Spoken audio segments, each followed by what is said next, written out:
بسم اللہ الرحمن الرحیم۔ السلام علیکم ناظرین۔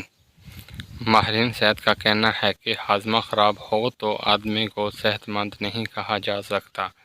کئی بیماریاں ہاضمے کی خرابی کی وجہ سے ہوتی ہیں۔ ایک مشاہدہ یہ ہے کہ تقریباً ہر گھر میں ہاضمے کی خرابی کی شکایت کرنے والے موجود ہیں۔ ہاضمہ میں خرابی محسوس ہونے پر اکثر لوگ جھٹ ہاضمے کی کوئی دوا استعمال کر لیتے ہیں۔ ان دواؤں میں کھاری چیزیں مثلاً سوڈیم ہائی کاربونیٹ وغیرہ شامل ہوتے ہیں۔ معدے میں ہاضمہ ربوت موجود ہوتے ہیں جن کی خاصیت تیزابی ہوتی ہے۔ جب سوڈیم ہائی کاربونیٹ معدے کی تیزابی ربوتوں میں داخل ہوتی ہے تو کیمیائی عمل کے نتیجے میں کاربونیک ایسڈ گیس بنتی ہے۔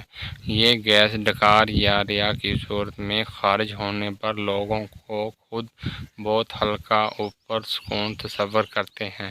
ایسے لوگ یہ نہیں دیکھتے کہ ہاضمے کی دوا نے جو گیس اس کے جسم سے خارج کی ہے وہ گیس بنی ہی اسی دوا کی وجہ سے تھی۔ گیس ہاضمے کے مسائل کے درجہ ذیل میں سے کچھ مفید نسخے دیے جا رہے ہیں۔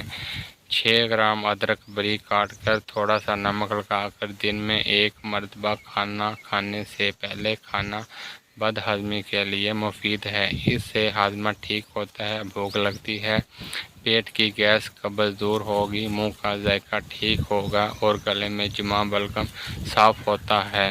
سونڈ اجوائن پیس کر لیمبو کے رس میں ترک کر لیں، اسے سائے میں خشک کر کے نمک ملا لیں، صبح شام پانی سے 1 گرام لیں۔ اس سے نظام ہاضمہ کی خرابی، گیس، درد، کھٹے ڈکار ٹھیک ہوتے ہیں۔ 1 چمچ زیرہ بھون کر پیس لیں، اس کو 1 چمچ شہد میں ملا کر کھانا کھانے کے بعد کھانا چاہیے۔